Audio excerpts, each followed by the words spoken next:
देखते हैं मोनेरा, ठीक है, प्रोटिस्टा, ठीक है, पादप, ठीक है, कवक, ठीक है, और जंतु, ठीक है। मोनेरा, प्रोटिस्टा, प्लांट और फंजाई, फंगस और एनिमेलिया ये जंतु, ठीक है। तो कितने वर्गों में बांट दिया? 5। अब यहां से क्वेश्चन आते हैं, सरल क्वेश्चन पूछेंगे।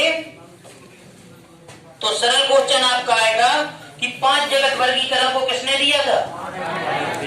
तो कैरोलस नहीं, सॉरी, आर्य विलेकर। किसने दिया था? आर्य विलेकर ने। और हम देखते कौन कौन से 5 जगत हैं। तो पूछ रहे थे 5 जगत वर्गीकरण से कौन सा संबंधित नहीं है, संबंधित वर्ग है अथवा नहीं है। तो हम देखते हैं ये 5, मोनेरा, प्रोटिस्टा, पादप, कवक और जंतु। अब देखना, अब यही शब्द आएंगे पूरे वर्गीकरण में। अब मोनेरा, मोनेरा के अंतर्गत कैसे जंतु आते हैं? तो हम देखते हैं एक कोष की है। क्या क्या बोल रहे? हाँ, जीव, कैसा जीव? मतलब पृथ्वी में सबसे पहले किसने एंट्री मारी? यानी विषाणु नहीं आते किसी के अंतर्गत। अब देखना, मोनेरा के अंतर्गत आते हैं एक कोषीय एवं प्रोकैरियोट्स, एक कोषीय एवं यूकैरियोट, बहुकोषीय एवं प्रोकैरियोट्स, बहुकोषीय यूकैरियोट। तो देखते हैं एक कोषीय और प्रोकैरियोट, ठीक है। और एग्जाम्पल पूछे तो जीवाणु की बात करें, साइनोबैक्टीरिया, नीलहरे, शैवाल की बात करें, ठीक है। तो इनको रखा गया किसके अंतर्गत? मोनेरा। अब प्रोटिस्टा में तो ये एक कोष की है, ठीक है, एक कोष की है एवं यूकैरियोट्स। यानी जब भी इसकी बात करें यूकैरियोट्स क्यों कहते हैं? क्योंकि इनमें न्यूक्लियस पाया जाता है। अब ऐसे कौन से जंतु है जिनमें न्यूक्लियस पाया जाता है और देख नहीं सकते? अमीबा, पैरामीशियम, है ना, यूग्लिना, ये सब क्या होते हैं? तभी हिस्टोरेट का। तो देखते हैं प्रोटिस्टा वर्ग के अंतर्गत आते हैं। और कभी कभी बोल देते हैं वर्गीकरण का कूड़ादान कहा जाता है। ये डस्टबिन ऑफ क्लासिफिकेशन के नाम से किसे जाना जाता है? तो प्रोटिस्टा, क्योंकि इसके अंतर्गत सूक्ष्म जीव आते हैं। और हम देखते हैं सूक्ष्म जीवों का काम क्या होता है? माइक्रो ऑर्गेनिज्म का जितने भी वेस्ट मटेरियल होते हैं, सड़े गले पदार्थ होते हैं, तो उनको नष्ट कर देते हैं। और हम देखते हैं मिट्टी मिल जाते हैं, और मिट्टी में मिलने से उनका उपयोग किसके द्वारा कर लिया जाता है? प्लांट्स के द्वारा, पौधों के द्वारा। इससे देखते भी आ रहे वर्गीकरण का कूड़ादान कहा जाता है। तो कौन सी जगह को? प्रोटिस्टा जगह। क्यों कहते हैं? क्योंकि इसके अंतर्गत हम देखते हैं माइक्रो ऑर्गेनिज्म आ जाते हैं, यानी सूक्ष्म जीव, ठीक है। तो प्रोटिस्टा एक कोषीय एवं यूकैरियोट। अब जैसे यूपी में एवं पैरामीशियम होते हैं, एक कोषीय एवं प्रोकैरियोट, एक कोषीय एवं यूकैरियोट, बहुकोषीय एवं प्रोकैरियोट, बहुकोषीय एवं यूकैरियोट। तो हम अमीबा, पैरामीशियम को देख नहीं सकते नग्न आंखों से, यानी एक कोष की है, लेकिन दोनों में केंद्र पाया जाता है। तो हम देखते क्या हो जाएंगे? यूकैरियोट हो जाएगा ना। अब देखिए पौधों को, कवकों को अलग कर दिया गया था। तो पौधों में प्रकाश संश्लेषण की क्रिया पाई जाती है, लेकिन कवकों में नहीं। क्योंकि देखते हैं पौधों में जब बात करेंगे तो इनमें क्लोरोफिल पाया जाता है, जिनमें क्लोरोफिल नहीं पाया जाता उनको एक बार रख दिया, नाम दिया कवक। तो पादप, प्लांट की बात करते हैं तो सभी क्या होते हैं? मल्टी सेलुलर, क्योंकि देख सकते हैं। तो क्या हो जाएंगे? बहुकोषीय। तो पौधे होते हैं बहुकोषीय, है ना, यूकैरियोट्स, हाँ यूकैरियोट्स। और क्या बोल सकते हैं? प्रकाश संश्लेषी या फोटोसिंथेटिक जिसे बोले, प्रकाश संश्लेषी, ठीक है। अब बहुकोषीय सभी पौधों को देख सकते हैं, सभी पौधों में न्यूक्लियस पाया जाता है, यूकैरियोट्स कहते हैं। और हम देखते हैं सभी हरे पौधों की बात करते हैं तो इनमें फोटोसिंथेसिस की क्रिया पाई जाती है, जिससे इसको प्रकाश संश्लेषी। अब इनकी बात करें, इसी के अंतर्गत शैवाल की बात करते हैं तो शैवाल भी इसी में आ जाएंगे, और सभी हरे पौधे किसके अंतर्गत? पादप जगत के अंतर्गत। अब कवक में, तो कवक को हम देख तो सकते हैं, यानी कवक क्या? पौधा ही है, तो इसको बहुकोषीय कह देंगे, ठीक है, बहुकोषीय बोल देंगे। और हम देखते हैं इनमें भी केंद्र पाया जाता है, यूकैरियोट्स। और हम देखते हैं ये क्या हो जाएगा? अप्रकाश संश्लेषी, है ना, इसको अप्रकाश संश्लेषी लिख सकते हैं, यानी इनमें प्रकाश संश्लेषण की क्रिया नहीं होती है। प्रकाश संश्लेषण की क्रिया कैसी है? अपचयी, उपचयी, कहता बोले में है ना बोले, है ना बोले, है ना। जितनी भी निर्माणात्मक क्रिया होती हैं वो सभी क्या होती है? ना बोले। और जितनी भी विनाशात्मक क्रिया होती है सभी क्या होती है? कहता बोले। अब जंतु, तो सभी जंतु, यानी यहाँ जंतुओं की बात हो रही, तो जितने भी बहुकोषीय जंतु होते हैं तो हम देखते हैं सभी बहुकोषीय जंतु यानी बहुकोषीय लिख सकते हैं, ठीक है। और यूकैरियोट्स, यूकैरियोट्स या एक शब्द दे देते हैं हम मेटाजोन्स। तो मेटाजोन्स मींस क्या होता है? बहुकोष की, मल्टी सेलर। तो आ जाएगा। अभी इसके एग्जाम्पल कितने भी बहुकोष की जंतु होते हैं, अब जैसे चाहे कोई सा भी बार हो, वर्टिब्रेट की बात, वर्टिब्रेट हो इनवर्टिब्रेट हो, जैसे केंचुआ है ना, जेलीफिश है ना, जितने भी मनुष्य, गाय, भैंस, बंदर, कुत्ता, यानी जितने भी कैंटी वाले होते हैं, बिना हड्डी वाले होते हैं, सभी इसमें आ जाएंगे, ठीक है। अब देखना एक बार और, 5 जगत वर्गीकरण को किसने दिया था? अरे विवेकन ने। कौन सी 5 जगत है? 5 जगत वर्गीकरण में आपके सामने है, देखिए 5 जगत वर्गीकरण में एक कोष्ठीय शब्द कितनी बार आता है? यूनिसेलर। तो देख रहे हैं, एक और एक 2 बार। 5 जगत वर्गीकरण में बहुकोषीय शब्द आता है 3 बार। 5 जगत वर्गीकरण में प्रोकैरियोटिक शब्द आता है 1 बार। 5 जगत वर्गीकरण में यूकैरियोट शब्द आता है 4 बार, ठीक है। ऐसे क्वेश्चन। अब कुछ भी पूछते हैं, अब आ जाए जैसे मशरूम, ठीक है। मशरूम है, एक कोषीय नहीं, वो तो है एक कोषीय, हम प्रोकैरियोट, बहुकोषीय यूकैरियोट, हम कह सकते हैं बहुकोषीय यूकैरियोट लिख सकते हैं, क्योंकि कबाब जानते हो मशरूम, या मशरूम की बात करें कुकर मुक्ता जैसे कहें, हम देखते हैं उसको देख सकते हैं, यानी बहुकोष की है, उसमें न्यूक्लियस पाया जाता है।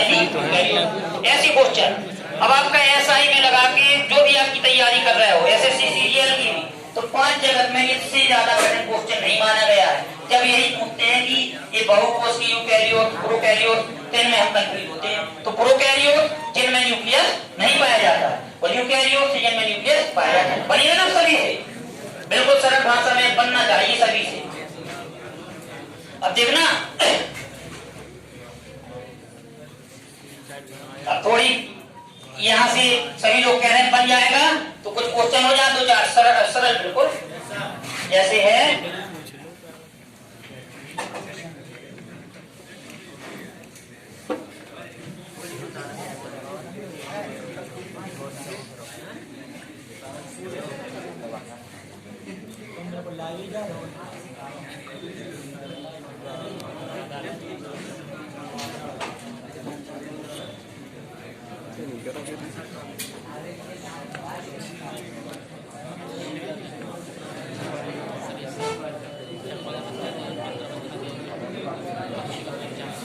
निम्नलिखित में से कौन सा, निम्नलिखित में से कौन सा जंतु, निम्नलिखित में से कौन सा जंतु, निम्नलिखित में से कौन सा जंतु इनवर्टिब्रेट है या अकशेरुक है? निम्नलिखित में से कौन सा अकशेरुक जंतु है? और तो जो ABCD क्या होगा आंसर? पक्षी में भी रीढ़ की हड्डी पाई जाती है, ठीक है। ऑप्शन आपकी यही है। उड़नशील, उड़नशील स्तनधारी कहा जाता है ना, चमगादड़ है ना। ऐसा कौन सा मैमेलिया है, स्तनी है, जो हम देखते हैं उड़ सकता है? चमगादड़ है ना। तो कई बार पूछ रहे थे, चमगादड़ आता है पक्षी वर्ग में, सरीसृप वर्ग में, स्तनी वर्ग में। तो जब भी हम भूलते हैं तो चमगादड़ के कान निकले होते हैं, यानी हम देखते हैं स्तनी है। तो जब भी हम भूलते हैं तो हम देखते हैं जिनमें बाहर कान पाया जाता है, पिन्ना जिसे कहते हैं, ईयर पिन्ना, वो सब क्या होते हैं? स्तनधारी हो जाएगा ना। या उड़नशील लोमड़ी के नाम से किसे जाना जाता है, सब पूछा गया क्वेश्चन, वो भी चमगादड़। अब यदि क्वेश्चन आपका यही है, वो पूछे निम्नलिखित में से, अब देखना आप कंफ्यूज हो गए, निम्नलिखित में से कौन सा जंतु, कौन सा जंतु कोल्ड ब्लडेड एनिमल है? कोल्ड ब्लडेड एनिमल है, यानी असमतापी जंतु है। क्या हो जाएगा सर? रेसी बता दिए, बच्ची होगा ना, रेसी को क्या कहेंगे? हैवी, यही होगा ना? गलत है। निम्नलिखित में से कौन सा कोल्ड ब्लडेड एनिमल है? कोई नहीं, नन ऑफ दीस। क्यों? क्योंकि चाहे पक्षियों की बात करें चाहे स्तनियों की बात करें, दोनों क्या होते हैं? वार्म ब्लडेड होते हैं, यानी समतापी होते हैं। और जबकि क्या लिखा? असमतापी। पढ़ा था ना। ऐसे जंतु जिनके शरीर का टेम्परेचर हमेशा एक समान रहता है वो कहलाते हैं समतापी। और ऐसे जंतु जिनके शरीर का तापमान वातावरण के ताप के अनुसार घटता बढ़ता रहता है वो सब कहलाते हैं समतापी। तो कौन से वर्ग आते हैं समतापी में? स्पीशीज को हमने पढ़ा था, मत्स्य वर्ग को, एम्फीबियन को पढ़ा था, उभयचर वर्ग को और एम्फीबिया को पढ़ा था। 3 वर्ग आते हैं, ये होते हैं समतापी, असमतापी यानी कोल्ड ब्लडेड। और 2 वर्ग जो होते हैं वर्टिब्रेट में, एवियन की बात करें और मैरिलिया की बात करें तो ये 2 वर्ग होते हैं कौन से? समतापी यानी वार्म ब्लडेड। तो क्या हो जाएगा इसका आंसर? कोई नहीं होगा कि नहीं? देखना अगला क्वेश्चन है, निम्नलिखित में से कौन सा ओविपेरस है? ओविपेरस कम से कम तुक्का तो ना मारो। पक्षी है, पक्षी होगा कि नहीं होगा? बंदर तो शायद बच्चों ही को जन्म देता है सीधे, ऐसा ही है ना? तो पक्षी जो होते हैं वो क्या होते हैं?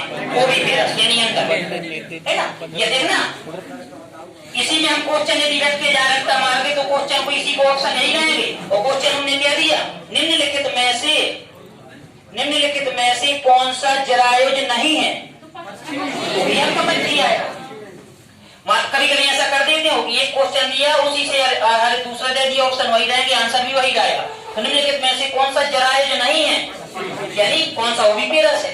उल्टा इसका आंसर लगाएंगे तो ओविपेरस कौन है? पक्षी, है ना? होगा कि नहीं होगा? अगला क्वेश्चन है, अगला है